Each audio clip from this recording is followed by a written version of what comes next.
Good morning from another day here in Flores. I'm actually on the island, so that is my actual location. But we are on our way to Tikal today to check out Guatemala's most famous ruins. I just came over on the water taxi and making my way up to the Yo Amo Petén sign, which is where all the shuttles depart from for Tikal. I got a ticket last night for the shuttle through my hotel that I'm staying at. The return ticket was 100 quetzales, which is just under $20 Canadian, or about $15 US. And for an hour and a half ride each way, seemed reasonable enough. It is so far not too hot, but I suspect that is about to change. Let's just get our way up there and get settled, and off we go to Tikal.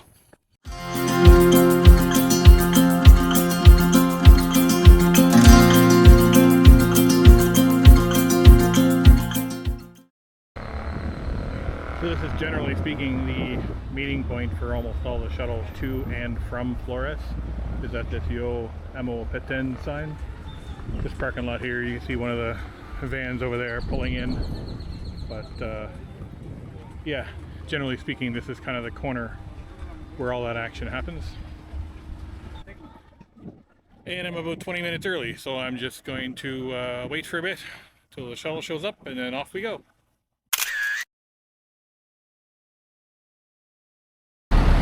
So we're here at the ticket office, just at the entrance here to Tikal. I already picked up my ticket last night online, so I don't have to go inside while everyone else is waiting for theirs.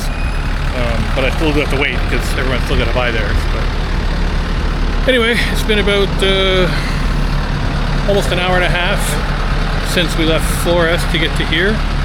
So keep that in mind, that, you know, leaving Flores to get here is not just a 20-minute drive. It is an hour and a half to get to the entrance of the park here, and then it's about another 10 kilometers, I believe, once you get past here to actually get inside to the archaeological ruin site. But so far so good, everything's smooth, no issues at all, and it's getting very hot very quickly.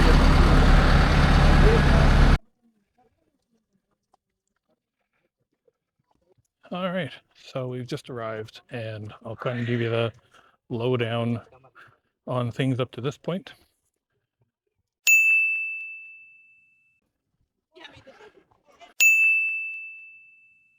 So there's a couple different ways you can buy your tickets. I bought mine online. There's an official website that you purchase them through, which I'll put on the screen here. The tickets are 150 quetzales, which works out to about just under $30 Canadian and around $20 US. If you don't buy them online, you can just get them at the park entrance there where we stopped before. Same price and everything. If you're with a group, there's not a whole lot of reason to probably buy it in advance, because you're going to have to wait for everybody else anyway. And so then when you get to the park, you just go through the check, show them the receipt, either the PDF or the print copy if you buy it here, and they give you a nice bright green wristband, and off you go. So if you're coming from Flores, it is currently 12 o'clock. So the 10 a.m. shuttle, it was 2 hours door to door. Traffic was okay. They're doing a bunch of road construction, so that probably slowed us a little bit, but prepare for about 2 hours. My shuttle returning, we have to meet back at the parking lot at 3:30. So gives me just over 3 hours. Now, one of the things I should point out from the very beginning is that if you do come to Tikal and you're coming on a day trip, you will not see everything in one day. It is impossible because the park is just too big. The restored part of the park is 24 square kilometers. And the whole area of Tikal National Park, the protected area, is something like 10 or 20 times that big. Now, I will say something quite surprising, that I'm here on a Sunday, which is the day when locals get in for free, and I'm here sort of midday when it should be busiest. And it's pretty quiet on the way in. I'll be curious to see if that continues in the park itself. I've read some accounts online that say the park is so big that it does a really nice job of masking the sheer volume of people that are here at the same time. So I'll be interested to see if that's the case. So before I go inside, I'll give you a bit of background on Tikal. So Tikal was a major city within the Mayan civilization. It was continuously populated for over 1,500 years. There are over 4,000 buildings that have been excavated in the city itself. So there's certainly plenty to see. Evidence points that Tikal was populated pretty well from 800 BC to 900 AD or CE. So I believe at its height, there was around 20 or 30,000 people living in Tikal at the same time. And because it was populated for such a long, continuous period of time, what you'll see here is so many different types of designs throughout the different periods. Tikal has been long on my list of places to visit. This is the most prominent Mayan ruins in the entire country of Guatemala.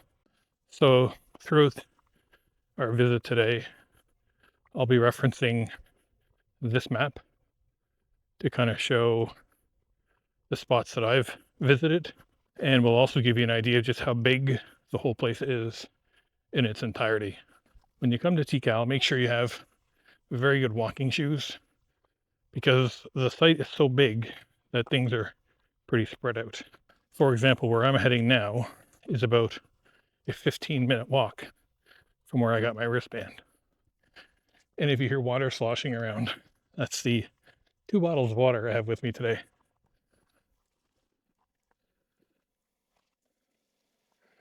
But again, surprisingly quiet and peaceful. I'm sure that'll change when we get up here to some of the main areas. So I took a bit of a back way. I just wanted to come up to the back side of the main area and then work my way down towards the front. I figured I would get the longer part of the walk finished with first. And yeah, this is no less impressive. So this is the Palace of the Grooves. It is the main building here in Group G. It was a residential complex that had bedrooms with built-in beds. And there is the entrance, which we're going to take a look at in a second. This was maintained between 600 and 900 AD. So there are 2 entrances. There's one up these stairs, but we're going to go through this one because this looks way more fun.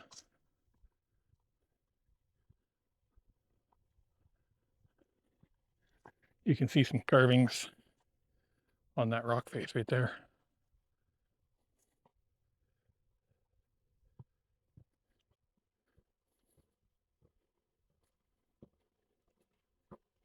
Talk about stepping back in time.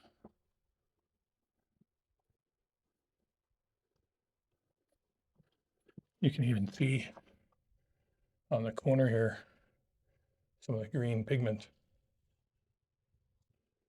on the roof as well. Gives you an idea that this whole place was very vibrantly colored at one point.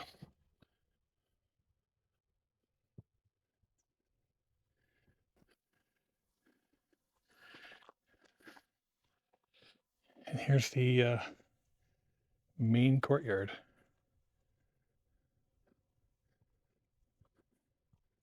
So again, this would have been a living quarters. So we've seen similar rooms in other buildings we've visited. As you can see here, the built-in sleeping platform. This probably would have had some sort of thatched roof hangover on the top.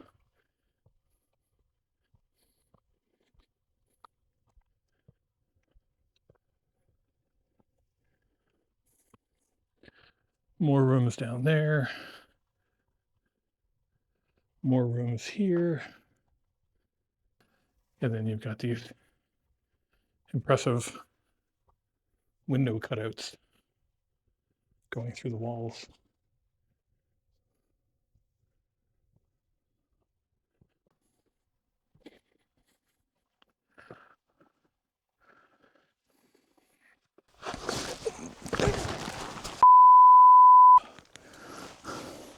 One thing I'm going to recommend right away is if you're climbing around in here, be very careful of the stepstones because they are very slippery. Ask me how I know. It is very humid here, so expect that anything with this kind of green mossy stuff on it is going to be slippery. The last thing you want to be doing is climbing up a big temple or something. I took a spill from one step and that was enough. So let's continue on. Speaking of unnatural formations, this whole little area is surrounded.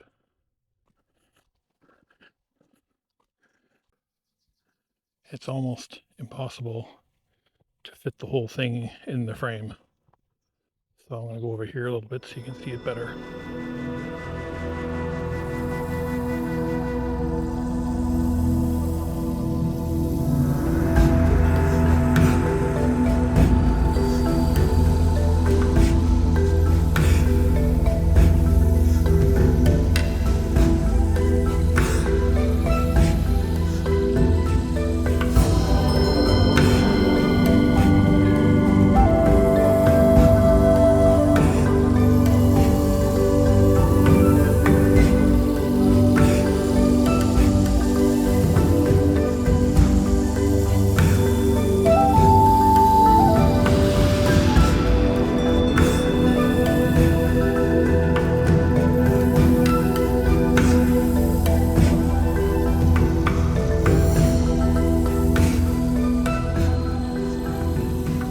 Let's go back over to the center, make it easier. But this is Temple 5 here at Tikal.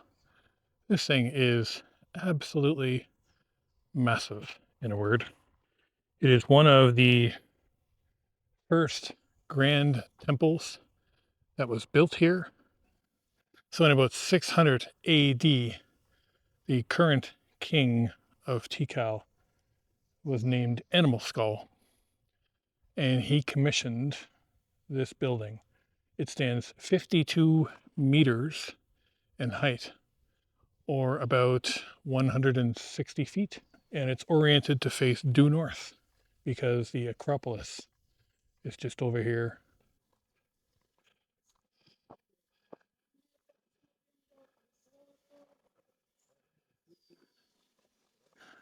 Awfully impressive building, to be sure, but this is one of the largest, most famous temples here in Tikal. All right, so let's continue on our way here, and we're going to work our way up past Temple 5, up to the backside, up through the trees. You can actually, from here, go up these steps to get to the Grand Plaza, but we'll go the back way to get to it and finish there.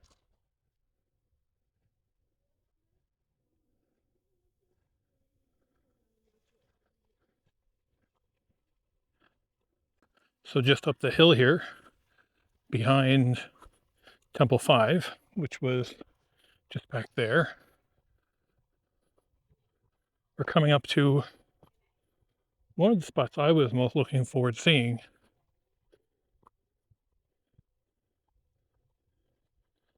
And you'll see why here as we walk into the center courtyard.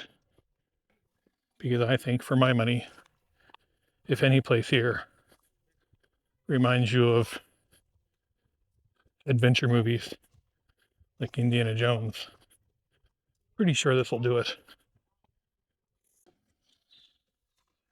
Welcome to the square of the Seven Temples.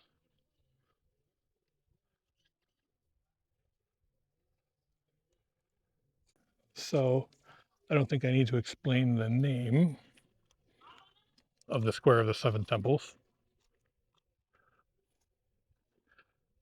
but a bit of background on it. So here you can see the seven temples all aligned on one side here. So you've got these three, 1, 2, 3. You've got this central building here in the middle with just some insane brickwork, which we'll take a closer look at. And then there's 3 more on that side. Also surrounding here are more buildings up there, which I believe were residential. And then another building at the back, which had, I believe, 5 doors in it that was used for apparently administrative work.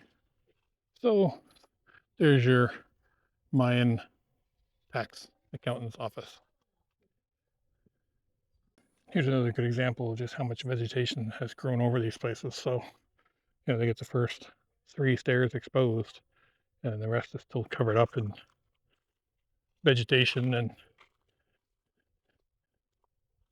1,000 years of compost. I'm coming over here because I wanted to show you how intricate the design is on these buildings. So the main one over there is the same thing, but there were some people there, and this one was available. So just amazing how like how flush and straight this is. Same with this corner and all the lines, just how perfect they all are.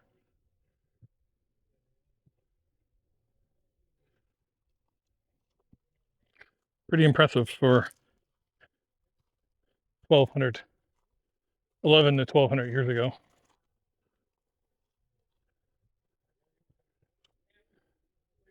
Anyway, we're going to continue up the backside because the biggest building of all is just up behind.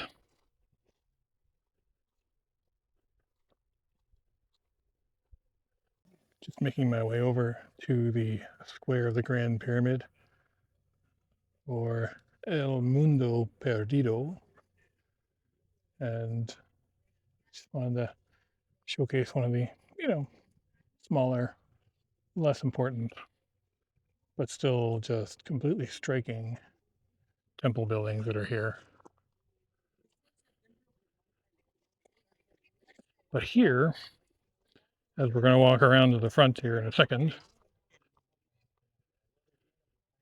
is, I would say, the equivalent of El Castillo at Chichen Itza. Well, I can certainly see why they call it the Grand Temple, because it is certainly gigantic. So this whole square, the square of the Great Temple, or Lost World, as it's also known. So this Grand Temple is just, yeah, I don't know how to describe it other than it's insanely huge. I mean, it's 40 meters per side, and it's a square, so it's got steps like this on all 4 sides. There's actually a installed stairwell you can use to get up to the top here. I unfortunately don't have enough time today to climb to the top.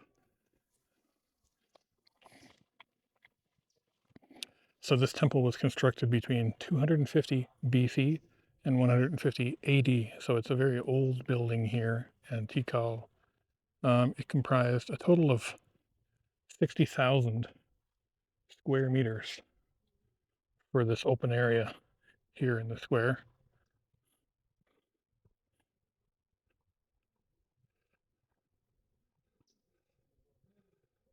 So yeah, I definitely have to say that I've been really impressed with, despite it being a Sunday and free admission for locals, and just generally like the largest, most famous Mayan park in probably the whole Mayan civilization. It never has yet to feel like it's too crowded. There's people, sure, but I mean, here I am in front of the Grand Temple,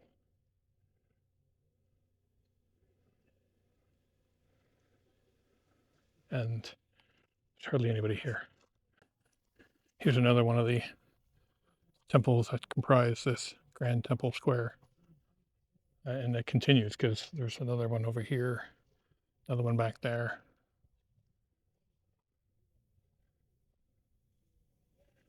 Unbelievable. And I hope it doesn't sound like I'm not impressed, because I'm at a loss for words today. I've seen a lot of temples and a lot of ruin sites throughout my adventures. Mexico, Belize, here in Guatemala. And this is certainly the most expansive, I think, of all.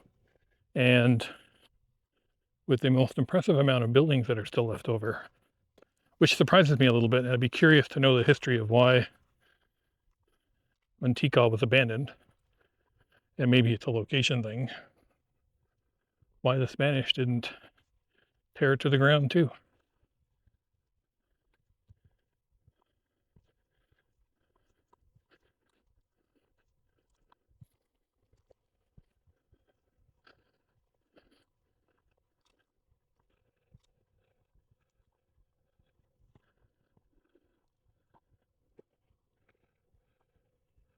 One of the things I really like about Tikal so far is that it's not a structured walk. So as long as you have a map, and I am using OpenStreetMaps, as long as you have a map that will show you your way around, you can pretty much go in any direction you want. Like, you would never think that this is a path, but it in fact is. And it's going to take us down towards our next stop.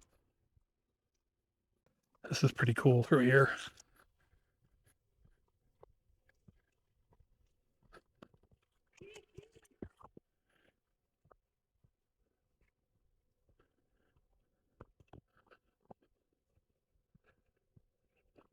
So we're just going to take a walk up around the other side of this building, because you got to stop at Temple 3 if you're here.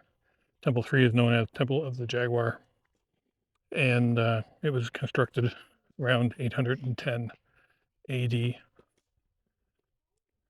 and is the largest structure here at the entire park.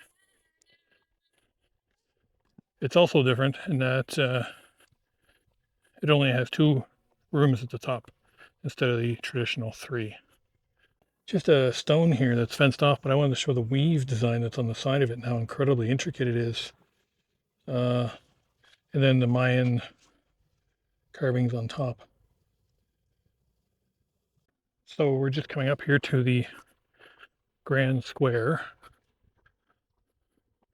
and this is sort of the last big stop on my tour anyway. Since I did this all in the opposite direction, this is where a lot of people start off.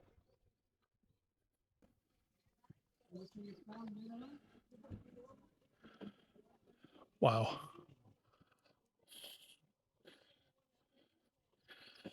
So this is the place that you see on all the postcards.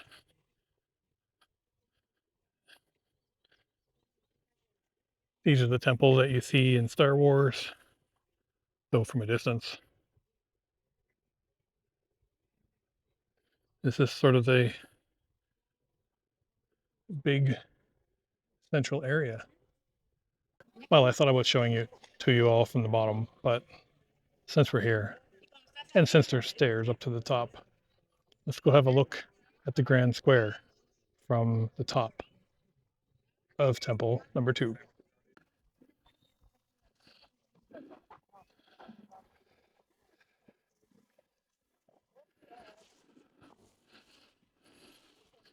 So I've made it up to the top of Temple number 2 here at Tikal, which is known as Temple of the Masks, one of the 2 main temples in the Grand Square.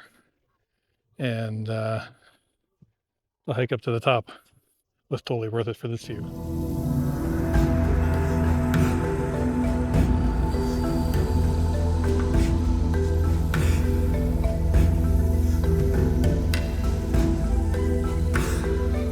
So directly across from us is Temple number 1, known as Temple of the Jaguar. And that is because of the inscription they found at the top of the temple. It is a just beautiful building. It's got 9 steps to the pyramid with the building at the top. And there's actually a mask above the top of the building with some very steep stairs down the front. Over here, you have the main Acropolis, which would have been a group of buildings. So it would have been housing, administrative. The King's Palace was part of this building for a while. And then you have, of course, the main open square here. But just cream of the crop up here. This is why I wanted to finish in this grand square today, because this is the masterpiece to Tikal for sure. You can just imagine what it must have been like here 1,500 years ago. 1,000 years ago, when there was tens of thousands of people here every day.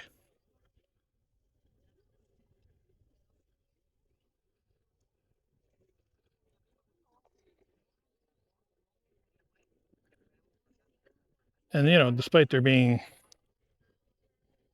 40, 50 people down there for the main square at the main set of ruins for the Mayan Empire on a Sunday, the information I read was correct in that the forest here does an amazing job of covering up just how many people here at any one time. Just one thing here at the backside of Temple number 2, you can just see Temple number 3 just peeking up above the trees. And now for the fun part. Going back down these wooden stairs. So here we are down at the ground level for Temple number 2, Temple of the Masks. And then over here is Temple of the Jaguar, Temple number 1.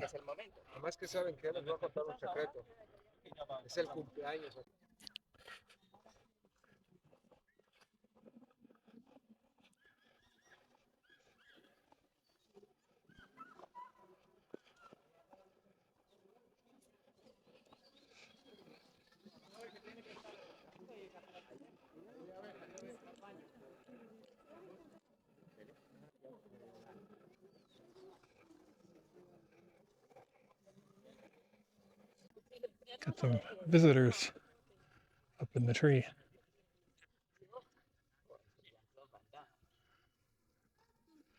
I'll get a closer shot too with my video camera on my phone.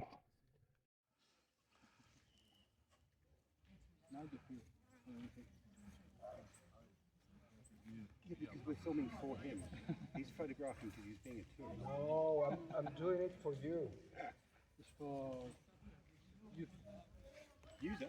Just one final look here at the Grand Square. So again, there's Temple 2, Temple of the Masks, the Grand Acropolis in the back, and then Temple number 1, Temple of the Jaguar. And of course, on the back side, you have more buildings.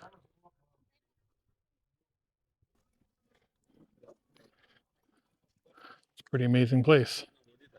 I hope that you get here to see it, because this video today and all the pictures you see online do not do it justice whatsoever.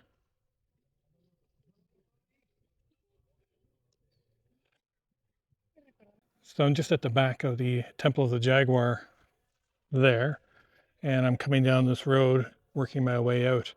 This building doesn't actually have a name, but they call it a Teotihuacan style building. And the reason for that is it uses the god of rain, Tlaloc, as some of its design and some of the symbols and stuff that are at the bottom. And according to the history information here, it says it was built and used for 650 years, between 250 and 900 AD. And if you look close, just here at the bottom, you can see some of the original red and white pigment. So we're going to head down this way. It's a beautiful bird.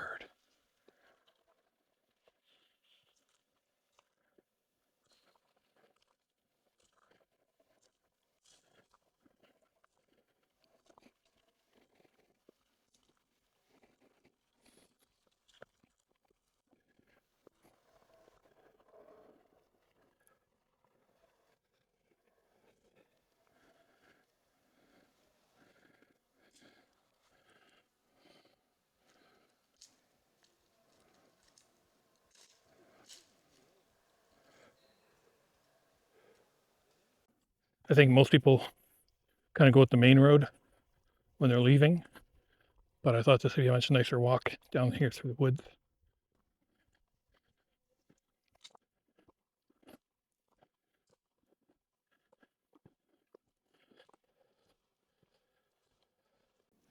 Anyway, that is going to do it from here at Tikal in Guatemala. I hope you enjoyed this video. If you did, please leave a like or a comment below to let me know that you were here. I do try to respond to every comment I receive. If you haven't subscribed yet, maybe you want to consider doing that too, so that you'll get more updates from me in the future. And remember, life is short. Wander. I'll see you in the next video.